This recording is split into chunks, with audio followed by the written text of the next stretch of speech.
Hi everyone, welcome. Thank you for coming to this little event that we have put together here. We got some steaks on the grill. We got some friends around the table, the round table. Nobody has any ranking on this round table, and we'd like to just discuss technology a little bit. I think that's the reason why we all came here. How about we decide what technology we're discussing today, Matt? Today, the technology we're discussing is JavaScript, and I have prepared a little piece of work that we're kind of going off from, entitled JavaScript equals technology. Objection! Overruled. Okay. All right, what did it equal though? It equals technology debt. So hold on, can you JavaScript equals just see technology who are the debt. people? Okay, yeah. So Yeah, who are the people involved in this discussion? So right here to my right is Dado Kljuco. He is a software engineer at DSS, Digital Document Storage Systems. Storage Systems. And we've got to his right we have Sam Greene, who is the Chief Technology Officer at Smart Procure. There's actually a dog to his right. And there is a dog to his right. We got Maggie. We got Maggie the dog as well. And we got Sylke Lopez, and she is a graphic designer. UI UX designer. Thank you guys. Yep, exactly. And to her right, to my left, is Josh Hoffman, who has been doing development work with WordPress, but then moving on into like gulp scripts and other fancy front end kind of technologies. And then full circle to me, I'm Matt Beck. I did electrical engineering, so most people in electrical engineering like hate writing code, but I'm an electrical engineer who loves writing code. But I just write code is all I do. Very, very little electrical engineering. But I kind of like code because that's the soul of the machine. You know, I can build the body of the machine, but it's I feel like it's so much more interesting to design the mind. Give it a soul. Yeah. Give it a soul. Yeah. No, that's good. Well, I want to give some credit to Matt. He did a great introduction. Thank you. Okay, so in front of us we have some papers that Matt prepared this morning as we're grilling right now. Yeah. Speaking of which, the steaks might Do need to. you want to, Josh? Do you want to flip the steaks over there, just to check if the time is ready for flipping?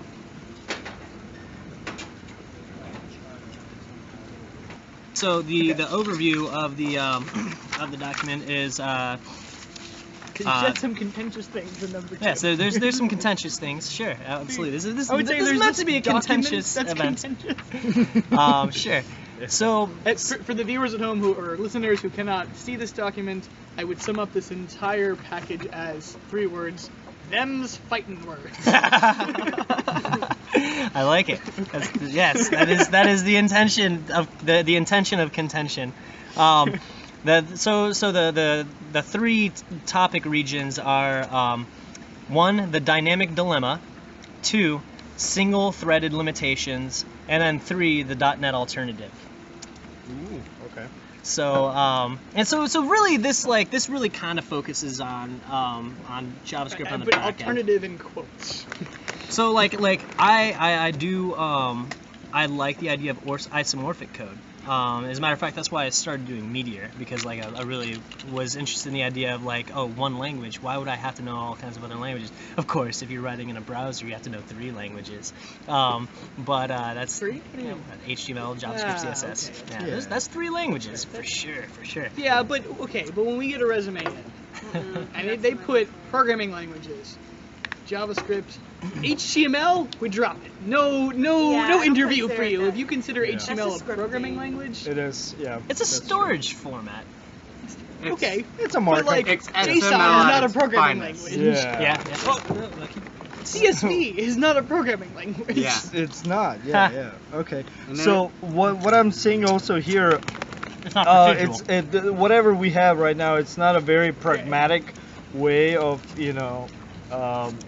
describing any of the technology, because I see it also from Matt's point of view. He had experience with these technologies, and I would say he likes .NET, because I know Matt and I know that he likes .NET. Well, here's what I like. Well, we've all worked with that. I've It's been started many years. I think the That I'd like to forget. the reasoning the reasoning that that like my logic kind of sort of follows, like, I mean, take you guys a little bit even further back, why I wanted to go down a path of math rather than a path of reading. I appreciate your rhyming there. Yes, I didn't even. Yeah, if I would have rhymed in time, would have rhymed. Fuck, god damn it! I said that stupid joke wrong. You would have been a poet, but then Poet if I would have known it. Yeah. I fucked that one up too. Yeah. But anyway, so like my reasoning, my logical progression. Oh yeah, throw them on the. Throw them there. Oh dude, and also let's throw some of these on too. Steaks are almost done, folks. I think the steaks are totally done. Yeah, we're gonna cut them into fajitas or tacos, right? Yeah. It's gonna be awesome. Okay, so back to my little anecdote. So like my reasoning for studying what I studied was I liked when there was one solution, and I liked when I could derive that one solution. I like the idea that a solution can be derived any point in the entire world. Like anyone in the entire world can derive and know that, okay, yeah, force equals mass times acceleration. That's a universal law. It's also discoverable, like, and derivable separately. Like you don't need to like know any, oh well, there's this configuration, or there's this like type of like reasoning. No, it's just logic. I think logic actually, even a little bit deeper, precedes the physical universe. I believe that that even if there was a parallel universe, it would still have to follow the laws of logic, because logic is just logic. It precedes physics. It's like physics is based off of it. Okay. So I like being able to logically deduce things. I like being able to logically say, like, okay, so because of this, then there's this, and then like being able to build constructs out of that, rather than, you know, arbitrarily choosing because of, you know, this or that. I like, you know, there to be a distinct path that is the right path, even though, you know, like maybe All right. it's a little bit contentious Yeah, whether there is a correct path. So before we even get back into the software realm, Yeah. your claim is that in math there is only one way to do all things. Not one way to do all things, but there's always one right answer. Okay. There's always one right And answer in math. that's one even thing that- even if So- even if there's multiple solutions, the fact that there's multiple solutions is the right answer. Right. So in software, the solution is a delivered requirement. And also sometimes if it's cheaper for that time, what you need for Sure. a delivery, Wow. you might use this or that. I mean, but it's Right. also based on business like logic and business plans, and But- like but even maybe the in business math- plan isn't right, you know. So you know, it's like well, like we live in a world. Business is like a whole world of uncertainties and interpretations and like, you know, everything. Like software and math and logic is the one place I feel like safe and happy, because like I know that I can derive it, and I know that it will always. You can. However, in math, you can often have multiple derivations for the same formula. So in Absolutely. software, a formula is a lot like a software library, whereas the implementation is like a proof. So, or the derivation of the said formula. So you can have 19 different ways to prove something is correct. Sure. 19 different implementations of the same Sure. thing. The library is something you can just require. Well, if we want to, you can have different Or implementations. import, not to get too- Yeah. But when you start talking on like a hardware level, let's say you're doing assembly language. Let's say you're doing 68HC11 assembly programming.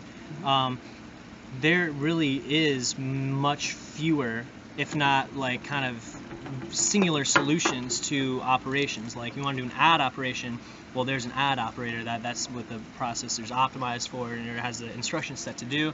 If you want to do a loop, you know, you could do a branch statement. You do like these things are like these are unitary operations. You combine them like building blocks to do these things, and there really is kind of like one way to do it. Like this instruction and that instruction needs to be followed by that instruction. If it's a simple process, you know, it could be, you know, 5 instructions. If it's more complicated, 10, 100, 1,000, million.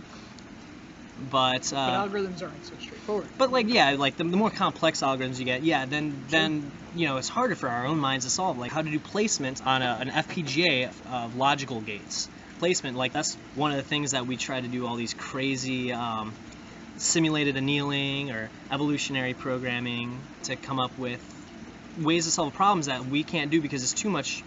We can't brute force it because it would take 1,000 years for us to brute force it. So brute forcing is not an option. So we have to come up with, you know, we have to come up in these scenarios for like Right. you know this is Stochastic the modeling. best we can do. Yeah. Sure. Yeah. Which is fine, you know, and like that's great too. That's actually a really interesting branch of mathematics and logic, stochastic modeling as well. Yes, that's cool. But back to like my original point. Right, we haven't even agreed on the initial premise of math having one solution. Awesome. Continue. So like when you have so remember like so back to the table of contents, we got the dynamic dilemma and then single thread limitations, and like well, just to focus on the dynamic dilemma first. Like this, like I didn't even write about like where I'm gonna go with this like right now, but like this is kind of like my overall kind of feeling about it, my overall interpretation of it. Those things that I hate, And feelings feelings and should interpretations. absolutely guide a logical endeavor. Yes, yeah, that's my yeah. Well, this is my gut. I'm sorry, I'm just This is- arbitrarily nitpicking for no I know. reason. I was intending for that to be That's a joke. what you asked for, you, so- yes, you picked up on the joke I was giving myself about myself. The dynamic dilemma. Basically, Louis C.K. has a great joke about when like he goes out to a bar or a club and he says that he sees some guy and and basically that guy's actions make him think of a penis thrusting in infinite directions. Like, hey, do you like this? Do you like dogs? I like dogs. Hey, do you like swimming? Let's go swimming sometime. Hey, like you have a favorite color? This is Yeah, now it's a- NSFW, it's a- by the way. it's a penis thrusting in infinite directions. I feel like JavaScript is a penis thrusting in infinite directions. You have that like so intimidate many you? different possibilities. Every variable can be every type. Holy shit! The grill's on fire. Yeah, here we can turn off the grill. I like that idea about what the Louis C.K. said. Going back to Gotta the. solve it. Yeah, But you guys like, do you guys appreciate that joke? Like, I do, like, I it's do. like- I it's really like- like So you're that. saying JavaScript is a dick, is what you're No, saying. no. JavaScript is like that guy at the bar that's trying everything. He's trying everything instead of having like a clear, concise, deterministic. One plan. true genetic race. Right? Oh, you said Well, I'm sorry. well, yeah. We can go. We can. Okay. Oh my god. Yeah. Real quick. So yeah. You know what? Let's see how we can. Did I push that too That's, far? that's good. That's perfect. That's like why we're far here. far fetching. Let's see what's in the middle between those. Yeah. I think my This is good. my rebuttal to your argument was Hitler. I think. Right. Yes. What do you yes. that a What do you rule want of to the do? internet? Because I have a plan. I want things to be distinct and predictable. That means I'm Hitler. No, but you can do this. Let's add a most interesting man in the world. Okay. What if most interesting man in the world is that guy in the bar, right?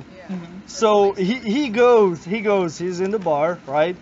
And I guess chicks are gonna ask him what is he up to, and he says he's whatever, working for a NGO that is saving people from the leftover grenades and stuff like that, helping people, right? He's even more interesting right now to them, and he's very organized. He knows what he's doing in his life and what's his purpose is, right? Okay. Do you want to kind of describe JavaScript in that sense? Like what purpose JavaScript have in our world? This is really funny. You asking me? Like, Yeah, I'm asking. what you. I think? the purpose Yeah. is? What's the purpose? The purpose is to anger me as a developer. Clearly. Right. Yeah. That's your entire argument. Yeah. Well, Just to make my life more difficult. like it's a very attractive idea to have isomorphic code on the server and the client, and I think that we kind of rushed into having Node.js just because browsers are like Right, because like browsers are gonna be harder to 2009 or whatever change. when it came out, we totally rushed into it. Well, no, because like browsers have It's been like, what has it been, like a decade? browsers haven't changed as far as like the tech, like as far as like HTML, JavaScript, CSS. Like, there's no new language. There's no yeah, there's new features in the languages, and like So JavaScript Google tried wasn't that. always there. They tried to put Dart in Chrome and then do you want the shadow or do you not want the shadow? It's like I'm not shooting a free throw here. Yeah. But yeah, shadow would be good. Okay, yeah. So Google tried that, and no one cared. And Dart is a dead language because. Yeah. But you know what? Many of the features ended up in the latest version of the ECMAScript drive. Mm-hmm. So like a lot of the stuff we do now, like imports and stuff like that. That actually import, I think, that was the result of much. Well, you know what else Google did though? They made Go as well. Yeah, but the thing about Google is it's not like Google is like a guy. You're right. That's doing one There's so thing. many different Google departments. and they're just like. So many different like corporate takeovers that they've done, like. Yeah, and so like Google had Angular, and Google has Angular and Polymer, and they're not exactly. I mean, sure, you can kind of make them play nicely together, but you know. You didn't expect that. How's it going, Brad? Protecting you guys. Oh, did you mention to the listeners that we're actually in a marina and we're grilling and there's 3 boats parked right here? Oh yeah, we're in the Isle Yacht Club, right? The Hendricks Isle Yacht Club, yes. Hendricks Isle Yacht Club. So okay. I don't think tacos ever made a discussion worse. That's true. Exactly. Yeah. That's a valid point. I concur with that. So because there are infinite possibilities, infinite possibilities. They make things that were impossible before possible, but they also make everything possible. It's basically, it's kind of like now instead of like designing a solution, now you're trying to pick a needle out of a haystack of like, what's actually going on, what are the types of these things, what is the correct way to do, like it gives you more liberties. Let's clarify what we're discussing. Are we discussing the merits versus drawbacks of dynamic typing versus static typing, or the nature of the JavaScript ecosystem? Well, I mean, they kind of the those paradigm. are separate things. Like Python's dynamically typed. A number of other languages. Ruby, I mean, even .NET has vars, as you say. Well, so var is not actually dynamically typed, but the expando object, that thingy, whatever they call that now, property bag. No, expando, right? That is actually dynamically typed. But var is actually just a shorthand to say. It will just infer the types. The compiler will figure it out based off of your declaration. You do a new whatever thing. Okay. But it reads like it's dynamically. Right, yeah, because you don't have to give it a type, and then like you can give it whatever variable you want later. Absolutely. Because everyone likes thing with lots of angle brackets in their source code. Mm-hmm. Let's make everybody. Okay, sorry. Continue. So like I think that like just digging into like the first part about dynamically typed languages, and this kind of applies to dynamically typed languages. So basically, like the document starts that even dynamically typed variables need to be physically stored in some form of ones and zeros. So inevitably, everything has to be stored in ones and zeros. The input from a keyboard, the output to a monitor. The ones and zeros as they travel across, the World Wide Web. The ones and zeros, as they're stored on a disk or stored in RAM, those have to be formatted. They have to be formatted as a type. At some point, you have to know what the type is, right? Like you can't just not know what the type is. What? Like Can't well, like if you're gonna process type of. If you're gonna know, but if you're gonna process it, if I'm gonna say like, okay, I want to print this out. How do you print it out? You have to know, like, I mean, unless you have a library that takes everything and can print it out. But here's the thing, though, right? That's presupposing that you're writing code that's very dependent on the types. But if you're writing generic code, in fact, the most frustrating thing to do in a statically typed language is write code that can take infinitely many types of variables or types of things. So, for example, a library like Lodash. Well, should it or just general functional programming? Should map behave differently based off of integers and strings? No, you should be able to map over a collection of strings and a collection of integers, and actually, the implementation details of that are going to be identical. And so, as the author of that utility, not only is the type distracting, it's actually worse. Like if you had to really deal with that every time, then now your thing can specifically only handle a collection of integers and a collection of strings, and now a collection of floating points. Oh, well, you got to add support for that one. And you say, okay, no big deal. But now we have a collection of these random object types. But now for every single arbitrary combination of objects and properties and keys and values, every one of those has to be strongly typed. And now we can manually add all of them or what? So then, okay, so to use the map function, you have to explicitly add support for your custom type of random property bag of keys and values. Hold on. Right? Why would you ever want to have an array and not know what the types of the things are in the array? But what I'm saying is you don't need to know. So But why wouldn't you want to know? Because you're running a function like map. Map doesn't care.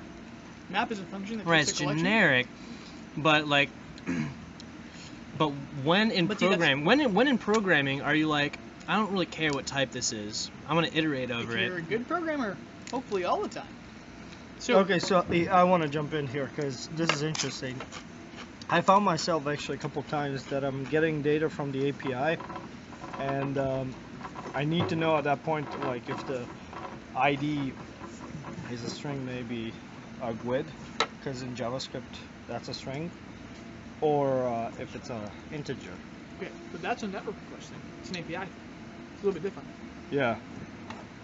If you're writing a simple function like map that says take a collection of things, an array of things, let's say, and apply some transformation on those objects and return a new collection of those things.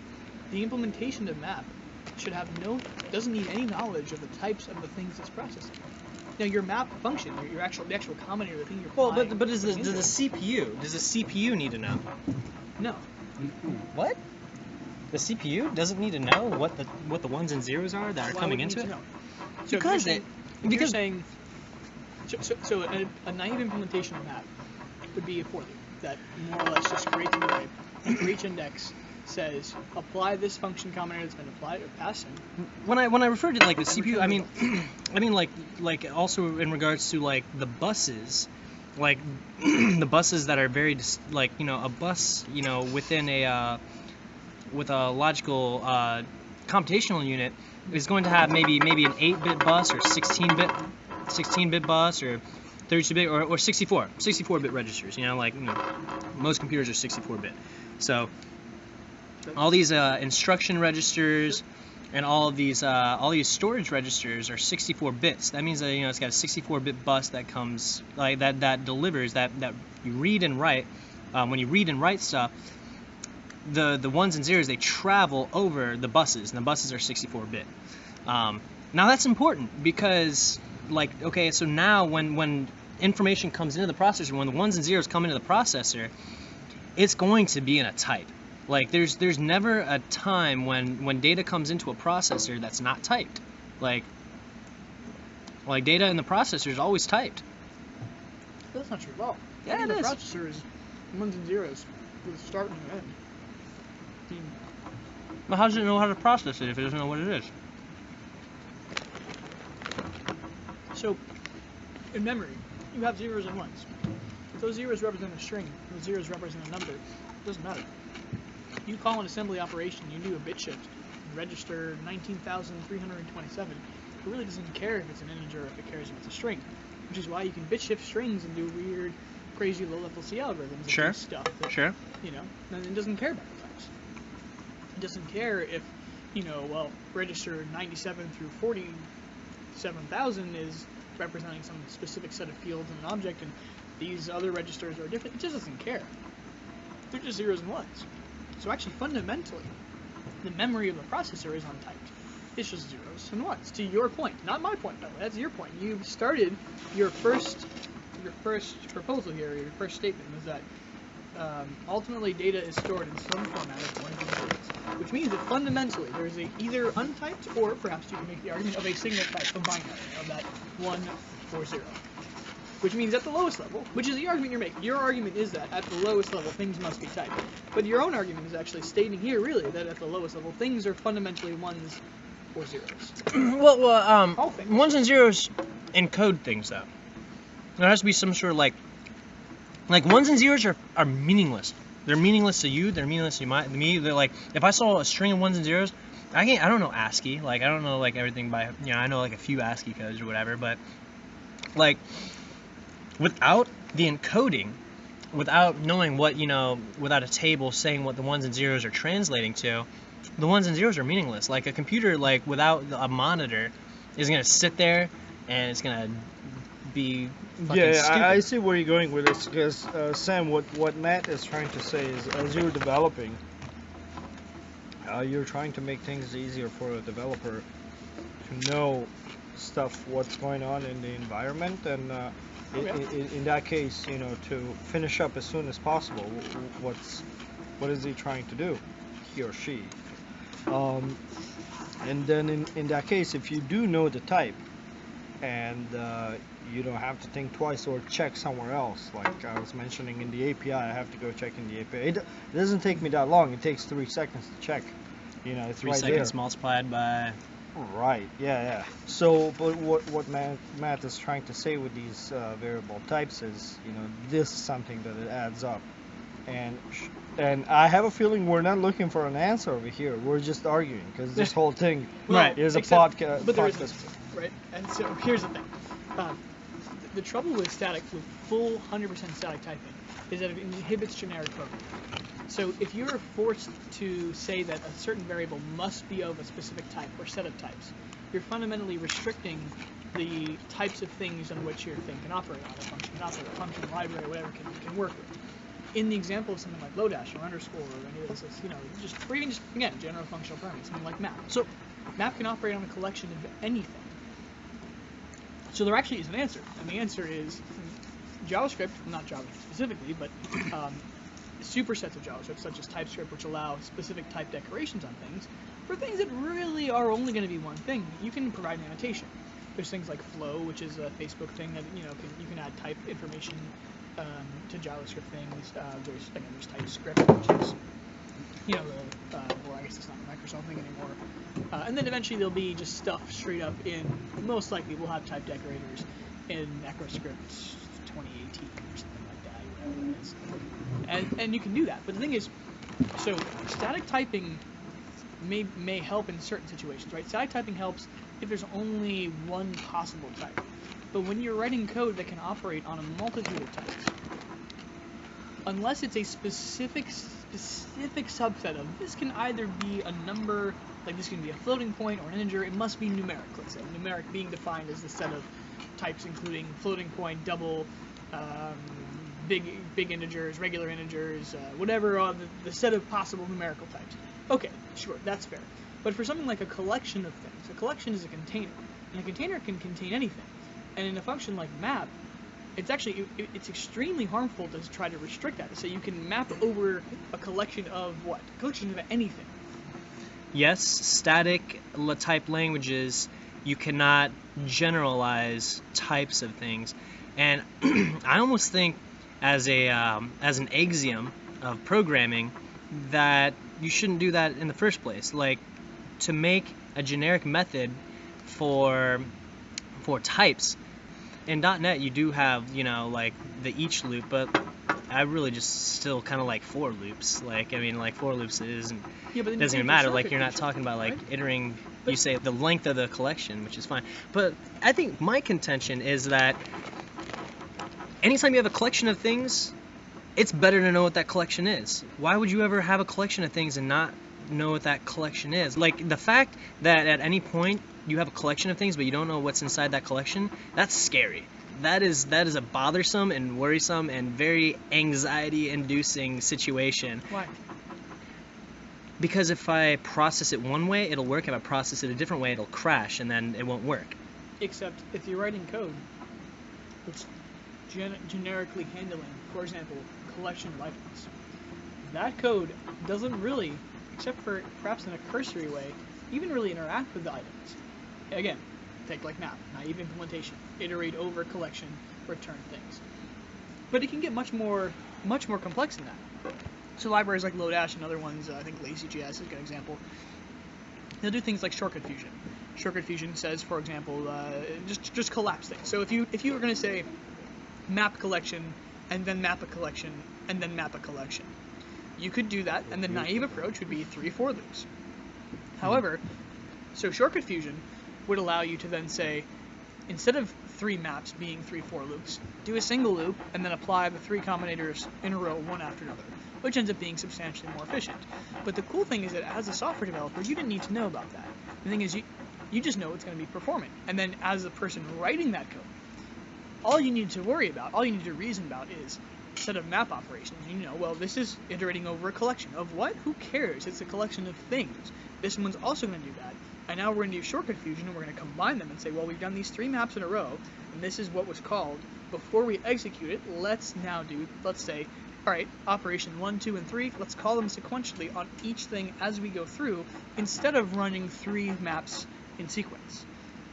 By doing it that way, you know, it's much more performant, whatever, and those types of optimizations can turn out to be better. Not only that, there's also advantage in a map function, because, for example, it could be parallelized. You could have something that says, well, let's put it up, for example, in JavaScript, it could be a web worker, it could be different threads, or whatever your particular model of parallelism, of recurrency, however it works.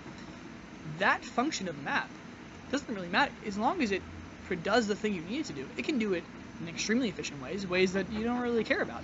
And more importantly, the implementation of those things. Not only should they not be concerned with what types they're in, or what types they're operating on, apart from the fact that it is simply a collection of things, if it was restricted, which is what you often see in .NET, then you get into situations where the only way to invoke it is like, well, I'm going to create a thing of T of T of, or T of S of Q of Y of all the letters in the alphabet, right? How many letters do you end up with? Like, have you ever tried to do real serious generic programming in .NET? I mean, you can. But you end up with things like a dictionary of a dictionary of a dictionary of T of T of T of T. Or Well, like, I mean, you know. like, my contention isn't to make typing generic. I think typing being generic is, it only creates, like Louis C.K. said, a dick thrusting in infinite directions. It's just like every Hold on, possibility. are you rebutting?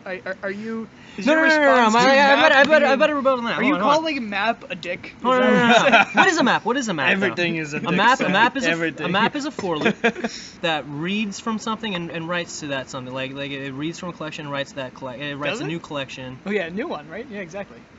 So why can't like that? First of all, that can be done with a for loop. Yeah, but it could. But then you can't. But how do you do shortcut fusion with a for loop? Like, well, you can't unless it's the compiler doing it. Maybe you could. So I just realized, because of these types, I don't want to do programming anymore. I'm gonna make tacos for the rest of my life. You're pretty good at it. Yeah, you made some right? very excellent tacos. Thank you. Okay, yeah. So I'm gonna open my taco shop. So if anybody can help me out, Okay, like Dado, you're still gonna have to make different types of tacos. yeah, I'll do. Yeah, here's the well, thing. we have to make types of these Whoa, tacos. whoa, whoa, whoa, hold whoa! on. But you're gonna have like meat as a type. You're gonna have like lettuce and cheese as a type. Absolutely. But hold on. So should the taco shell be concerned with what's inside of it? Absolutely not. Because that's a Absolutely. taco. Because think about, if you had a taco shell that can only handle steak, but not chicken, but this one can handle chicken and steak and shrimp, but this guy over here can only handle fish, you would say, I'm not gonna make tacos anymore, and then you're Right. gonna go back to programming. Is what's gonna happen. Right. But tortillas are always part of a taco, right? They handle everything. They handle everything. That's But the tortilla is not designed. There's no recipe for a tortilla that Right. specifically says this tortilla can handle steak and this one can handle chicken. This is tortilla. It is Right. one. It's, It- and it- it, all it things. takes everything. You can right? put chicken, you can put steak, you can put ice cream in it, and you know what? Yeah. It would be fine. I mean, maybe it wouldn't Nice. that one, but I don't know. But you could. Yeah. I don't think businesses and business logic have anything to gain in this day and age from dynamic typing. Because businesses and the CEOs and those kind of people and the salesmen and the customers, they need something that they can understand. If one thing can handle like infinite scenarios and infinite situations, first of all, it's a lot of code. But second of all, But like is it the though? customer's not even gonna understand it. But Like, The CEOs for aren't example, like the salespeople aren't gonna be able to sell. let's go even further. If Obama calls you and he goes like, hey, I need you to allow me to do one more thing with this whatever software, and if you have a dynamic object, right, like you would do in JavaScript, you can just say like whatever name of the object dot and add what he's asking for. Yep. And I is it a think- string or integer? He doesn't know because he just wants something to map on it so he understands better. I believe that like programming should be bottom up. I believe that everything should start in the data model, and I believe that there should be auto-generating code from the data model once you do a migration. If you add a new field or new column or whatever, then it automatically updates your model classes, your controller classes, your view model if you have that, or views, or whatever you know. I really don't structure see that you how have. would that make tacos better. It'll make tacos better because instead of having to, like, if you say, like, okay, I want all my tacos to now have cilantro because we didn't have cilantro before, I can just add cilantro to my ingredients at the back of my store, and then poof, magically cilantro appears on every taco. But if it was statically typed, you wouldn't be able to do that. Yes, no, what I'm talking about is code generation. I believe in code generation. Just because, like, I believe in this antiquated technology of statically typing doesn't mean that I'm not thinking forward. I think that dynamically typed languages create too many possibilities, and those too many possibilities are too hard to code for. Like, because, like, you have too many scenarios, and you have too many possibilities, and you have too many corner cases and People things say to the same handle. thing I have about to handle if this, I have to handle statements that. instead of go to. They're like, man, if statements, I don't know what register, like, I don't know what statement we're going to. I have no idea in these series of move and swaps and adds or whatever. I have no idea what instruction we're on. But people eventually just died. The people who were just like, I don't want if statements, they're dead now. And now, really, that's Who what said they didn't happened. want if statements? Oh, that was the thing. People were very much against any kind of higher level programming language above assembly. They were saying, well, okay, sure, you can declare this variable and you can have if statements or whatever, but I can do that with my go-tos, or sorry, actually, it wasn't even go-to back then. It was a jump table, right? It was right, jump to line 87. Right. And people were saying, like, well, this is slower. Like, I can just manually write moves and stuff. But imagine trying to build any kind of modern application fully in assembly language. It takes a very long time. Yeah, so let's close this 1.1, like, that we spent like 30 minutes wasted time reconciling variable types. There is, under 1.1, there is 1.11, which points out to the additional training time needed to get new outsiders up to speed. That's just a documentation thing, though. It is, That's- and a lot of developers are bad at it. Yeah. You know, this is something experience tells me whenever I ask some of my developers, hey, do you have something about this function or something? But let me ask you, seriously, how much time do you spend worrying about whether something's a string or a number? Because, like, that's not something that just doesn't come up. Like, it's not like, well, I get is like this a string or is this like a number? lot of the time it'll be like the request object. It's kind of like a nebulous kind of thing, but like it's not just request and then it's the response, and like there'll be circular references. That's fine. You know, I can handle You can circular have references. circular references. Certain You can have statically JavaScript typed libraries circular can't, but- references. That's not a. But then there's no comfort when debugging a JavaScript program, like debugging a JavaScript program and saying, boom, and then I open up all the guts inside of it. Like, before I open the guts inside of a really crazy variable, it's really nebulous. Yeah. It's very, very undeterministic. I have like to one debug thing it. that Matt is pointing out to, like, when you're programming, sometimes you really wish to create a closed loop system where you know at all times, once your application is running out in the world, that you kind of met all the scenarios with your if statements. That there is no possibility that your variable at that time is going to come out as undefined or null. Yeah, but you can have undefined and null things. you in should be. statically typed In your language. database, like in SQL database, you can say don't allow nulls. Yeah, that has nothing You to do can. with static or dynamically typed languages. So, Right, but it kind of does. It kind of does. It's Well, statically. It's saying very statically. We do not allow nulls. right, but C# is a statically typed language, but all objects, Yeah, but they object also have types var can and be they also null. have that other thing. No, but even then, all of the reference types can be null in C#, and it's statically typed. This is a thingamabob. Well, okay, but it's null, right? Like if you just declare a thingamabob X is going to be null unless you do a new whatever. Right? So Sam, So null references is a very different thing than static typing. Another thing about null and about zero and about if statements is I kind of fall underneath the C programming idealistic kind of point of view. That if statements, it should be if and then 0 is the only thing that is false. And by 0 I mean every bit in that register is 0. Null and 0 should be the same thing. It really should be the same thing. It should be all the bits in that register are 0. Because that is very deterministic. I say if that I don't have any this thing is false. See, this thing is false. Like why a do blank we have string. to worry about the bits? Yeah. Because let's not go down too the bits far, are yeah. why do you, that's the problem. Well, but hold on. We have to worry about I the want bits. I want to Because mention the bits are what everything rides on. Yeah, but I want to mention why do one we thing have to here. worry about it? 1.11 here, additional training time needed for to get new outsiders up to speed.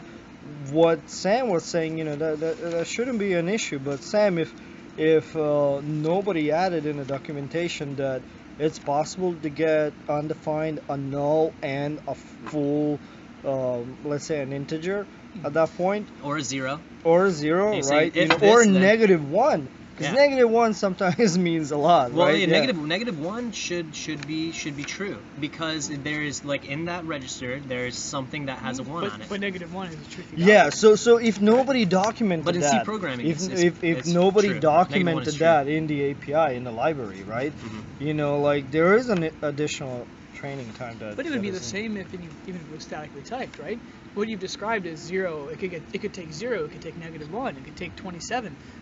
It's still an integer type. If you declare it as int, whatever. But what you're talking about is more than just static typing. You're talking about constraints on inputs, which should be solved with unit tests. And unit tests, you better be doing them on all the JavaScript code you're writing, right? Like, Well, like our unit tests, like they test the white label API. They don't test like any of the other That's ones. not true at all. Our Well- integration tests only test the white label API. We have unit tests covering all of our. In fact, if you look at the client, we have stuff covering pretty much all of the core hard stuff. Right. Sure, can we improve our test coverage? Absolutely, but it's an open item.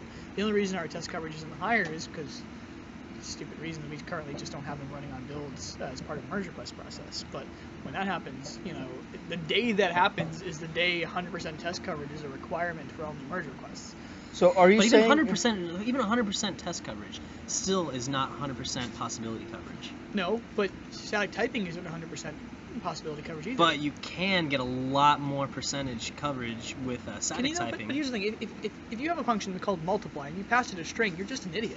Like, I mean, Yeah. It'll like, hold on, but let's talk about that example. If you're will. in a statically typed language, before runtime, it'll tell you that you fucked up. okay, but sure. But You don't in have the to same learn. You way, don't have to it'll learn tell and you like as reset it's everything back up run, again. It'll tell you that it's broken because it hasn't passed. It passed a string And instead of a number. if you've written Exactly. a unit test for it, then So- it should work. Right, then- right, but then Sam, that's you're perfect. saying Then, something. Like, you don't have to you're- wait to find out later that the you same broke thing it. in JavaScript. No, No, in it JavaScript. doesn't. No, in JavaScript you in can pass a Visual string in Studio, multiple. in Visual Studio, possibly when you're typing It'll in. tell you in console.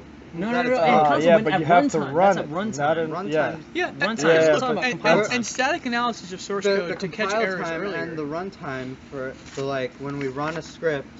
Well, that scripts script- don't compile. Yeah, exactly. So one script not compiles, true, they do. one Just script in time, doesn't. We're talking about two Just in different time, things yeah. then.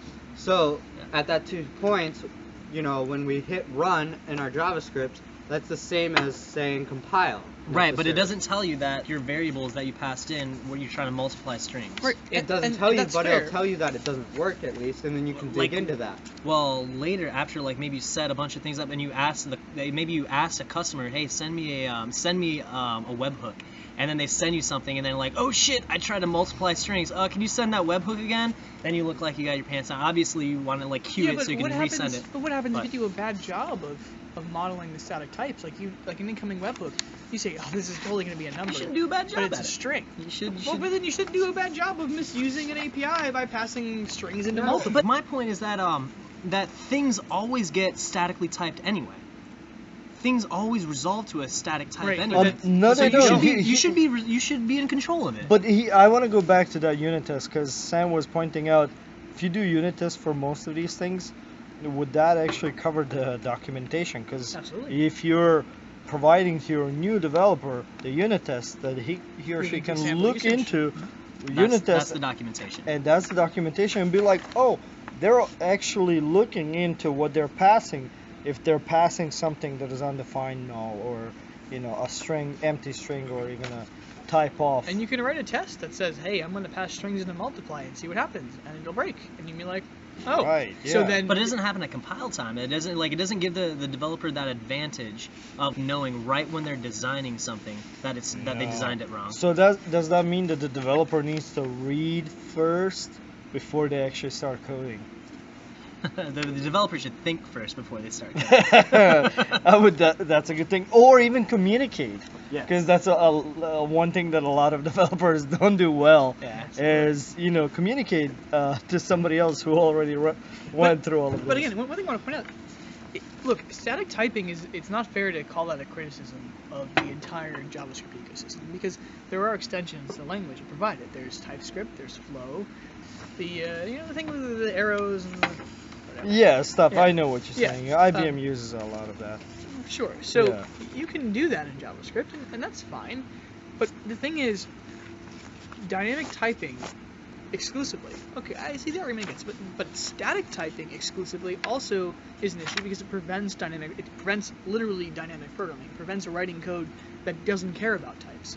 And the only way you can then do that is to have these template functions and things you do like in C# where you've got a thing of a T of a T of a T, especially when you get sufficiently abstract where you've got things that are consuming things that consume things that consume things, and you get 10 levels away because you really don't care about whether it's a number or a string because you're doing map and you're doing 3 levels of functional combinators. Like you've composed, let's say, 20 functions together. In fact, the whole point in JavaScript, you want to be doing functional stuff. You want to reach things like point-free syntax, where you're actually composing functions. You don't even have arguments anymore. Like you're just composing things together. Not only do you not care about the types it's operating on, you don't even care about like the functions themselves because you're just composing them. You don't even care about the names But of the you have to know variables. what the signature is. But you don't. But you don't. Well, hold on, guys. you really There don't. is this. Well, There's like there's this certain one. things that it accepts and certain things that are gonna break it. Like But if you're at the composing end of the 3 day, things together, the implementation of compose should not know about the implementation. Sure. of the things it's If you make composing. something, It's if you make a separation really of generic, concerns. if you make a really generic tool, you can do these things that you're talking about. But at the end of the day, it comes across in ones and zeros. What are those ones and zeros representing? They're encoded in something. They're typed. But again, why do we have to know the ones and zeros to be able to write a variable name on it? Because With a string or a number. if you're not determining that, then it's going to be determined in the future, and you're No, not in it'll be control of it. You're not determined in automatically control for of it anymore. And why But is you're that also, bad? and you're not in control of which exact register your variables are going in. Do you care that it's in register 97 versus 127? Like, no, that's the whole point. Well, no, but it's different for hey, typing. because but- typing but- is encoding. The actual Right. thing we're But talking about. look. What we're talking about here, like this certainty that you mentioned, 0% certainty, you need to have more code to handle these incorrect types, right? In your function for whatever, what did you mention just before? That you want to do a Compose, map wasn't it? or something like Yeah, that? or compose. Or Composing compo- 2 functions together. Yeah. Yeah.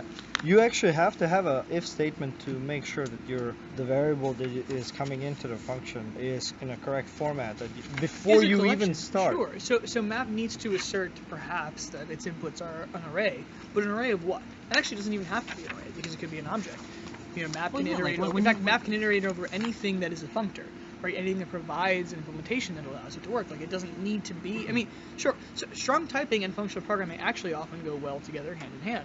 But the thing is, you want to be able to write code that doesn't actually care about the types of things.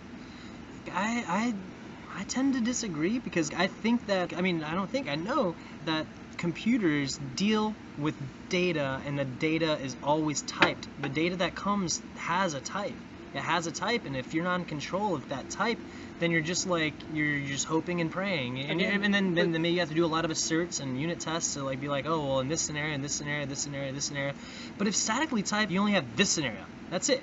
You don't have like a multitude of scenarios for every variable. And like, how many variables are there in a program? There's a shit ton of variables. Like the program is completely comprised of variables. Dynamically typed languages create overhead because now you have to handle every scenario, whereas statically typed languages is much less overhead. But why do you? Why what? Why do you have to handle that? If somebody uses your code and they put a string in and multiply, they can just screw those people. Like, who cares? They'll know like instantly that it doesn't work. In statically typed languages, you'll know instantly that it doesn't work. In So we dynamically get the typed same languages, result you know at runtime. instantly. And at runtime, maybe a lot of things have already happened. Maybe it's really hard to recreate a scenario. You know, like, I mean, how many times, like, we're all developers here. We all have had scenarios we had to recreate. Maybe we had to, you know, like, there was a bug that happened. We have to reproduce it. Like, that's generally, like, the first step is reproducing an issue. And sometimes reproducing an issue could be a little tricky, you know, and it takes a lot of time, you know, like, to reproduce it correctly. Then, like, is this really the issue that I'm reproducing? But in statically typed languages, you get a lot more certainty. So, like, when you reproduce something, like, I know exactly what's going on. Oh, I know because the compiler tells me that this type is obviously not Absolutely. correct. But it makes it substantially more difficult to write code that doesn't care about those things. Right, and I think that's good. And in the I think same that is way, good because I we'll think code that know doesn't care it about those doesn't work things, within the computer still does care about it, and your code should be the thing that handles everything. Like all the scenarios and stuff, it has to. What else is going to handle all the scenarios? So, like, for like for not, I don't know, it's not infinite scenarios, but you have way more scenarios because of dynamically typed languages that produces overhead. So you have way more overhead, more developer time, more training time, waste of time, waste of money, waste of resources, a lot of headaches, a lot of anxiety. Maybe. I mean, if Well- you suck. Well, so certainty, determinability, and derivability are the reasons why I went into logic design. I love logic design. I love when things can be derived in different points of the world. Like they say, the collective unconscious. They discovered fire around the same time at different points in the world. They discovered, you know, the wheel. They discovered this and that, and they discovered all these things. They came up with mythologies, like they were based on the stars, completely uniquely from each other at different points of the world. Like, that is the essence of discovery, design, technology, and the future. Things that are deterministic and things that are logically and inherently true. And in dynamically typed languages, things aren't logically inherently true. Computers must know the logic and the typing of the data that's going through it, whether we do it statically typed or dynamically. Like, dynamically typed languages are just statically typed languages in disguise. They're because at the end of the day. Yes, and all of it is assembly in disguise, which is all machine Yeah, code in exactly. disguise. Yeah, exactly. Everything is But assembly if in we can disguise. simplify the machine code, Anyway, Closing remarks. Closing- Okay. yeah. closing remark.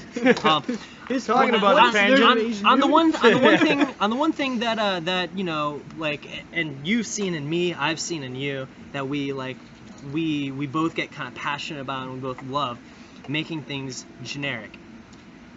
I love things being generic. I love things being simple solutions that are distilled into like their logical components and concentrated, or we want to call it logically compressed. Like, logical compression is a great thing. Like, this was what the universe did. They logically compress our bodies into DNA. Beautiful. But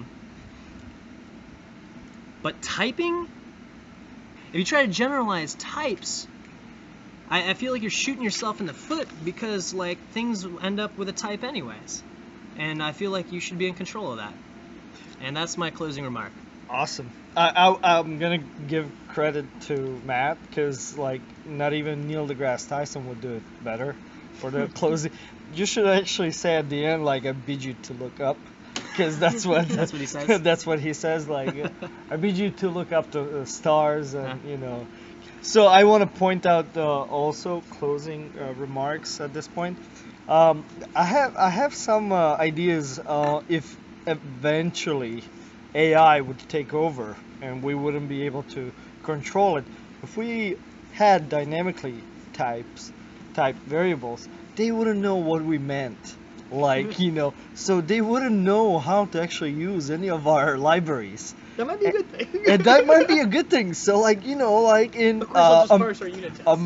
But then yeah, we'll never they're gonna understand read our it. documents. Like, if anything, that's how Skynet will start, and we'll never have any control over it because it's all dynamically typed, and they're all just like, ah, this is our secret little well, thing. but they don't know what we meant with these dynamically typed, because we're constantly adding more stuff to it. Oh, so it's like a way for us to stay ahead of the machines? Yeah, exactly. Yeah. So this. I say this it's the opposite. I think that, like, that's the way that the machines are gonna fuck us, because because they're gonna be like, yeah, try to figure out what dynamically typed variables these are. I dare you to try. And like you look at it and you're like, But they would have to, myself. They would have to create their own functions, not to use ours. Because if we add a bunch of functions with dynamically typed variables, they wouldn't know what we're meaning with, trying to do with those. And a program shouldn't be written that people don't know what it means. Well, but but that's not true. that's people. I'm Right, talking about the absolutely. It has computers. to be a tool. Like a program is a talking tool. about- A computer is a tool. But I don't But want the one You have to computer. know how to hold the tool. You need to know which side to hold, which side to twist. And if you don't know these things, I don't want But what one are you doing with the computer to tool? read another But computer. think about that. That's actually very much the previous approach to software development. Machine learning as a field is all about writing code that in turn does things that we don't understand. The idea of just like DNA, it does things that we don't right, or understand. training a neural net to Or recognize even our an own image, brain. Like, and it does back propagation Right. to adjust the weights. Why do we implement back propagation? Because we don't know the weights. We don't know that node 27 needs to have a coefficient factor of like 0.27, and this one has to have 0.9 Right. because otherwise. But this it won't be able to this classify might be things. a Like, little bit beyond current discussion. hey, I want to limit this tonight's discussion just because we're almost done with it Yeah. to practical business purposes. Yes. Yeah. Okay. Let's finish it there. Okay. Yeah. All right, Sam, All right. your closing Closing remarks. remarks, Sam. Yeah. Closing remarks. So, I would posit that all of human accomplishment is based primarily on the progressive level of abstraction that we achieve as a species. As we progress, we have higher and higher levels of abstraction, we have greater and greater specialization in terms of the ability to do new things, but generally, that is only able to be accomplished based off of taking things that you used to have to worry about and no longer have to worry about them. For example, the leading cause of death 1,000 years ago was probably tiger. I am not concerned about tiger as a cause of death. Yeah. That is a good thing. Yeah. I'm also no longer concerned with the types of many of my variables. I posit good thing, because I can write code faster. I can do more things. Furthermore, I do acknowledge that not so much static typing, but static analysis of source code can provide valuable insights. And the best vehicle that we have seen in reality for static analysis is static typing. However, static typing is fundamentally inherently limiting in that it prevents generic abstract general programming. And that if you were to be able to write a static type language that allows you to say, this accepts variable x which is of type, and then describe the set of types, the set of sets actually, that would be valid to fulfill that thing, such as this could be a thing that is either a this or that, but maybe a this, but not require each of those things to opt in, then that would be a valuable language. But in current statically typed languages, the closest approximation we have is the common interface, which requires each of those types to manually opt in and say that I, this thing X, I satisfy interface Y. And then you can write your code to dependent interface Y, which may accept X and Z, but it still requires X and Z to know about Y. But perhaps X and Z don't know each other. And in JavaScript, or in any dynamically typed language, if you were to say, well, property A and property B is present on both X and Z, I'm just going to deal with it. And I don't need them both to know about each other. And that's a valuable thing. And I think that being able to write general abstract code is fundamentally the mark of progression of humanity, because it's allowing us to go Polymorphism. higher. Right, What sure. you're talking about. And to do more and more interesting things, not worry about lower level things, and move forward. And no one cares if it's integer or string, if add works the same way on both. Makes sense. Right. So, Okay. I guess. Okay. So you want to Okay. close it, Matt? And Sure. Yeah. That'll conclude it for today. Thanks for listening, guys. Those of you who did, which is probably not no very one. many. So we can just say whatever we want to say right now, pretty much, because no one's gonna hear this. Like, Absolutely no one. I'm peeing in my pants. That's Um, a true statement. Well, no one's gonna hear it anyway. So. It's actually not a true All right. statement, in case anyone does. All right, guys. keep listening if we Keep continue. listening. This is part recording. one. Yes. Part two to come. Yes. All Thank you right. guys.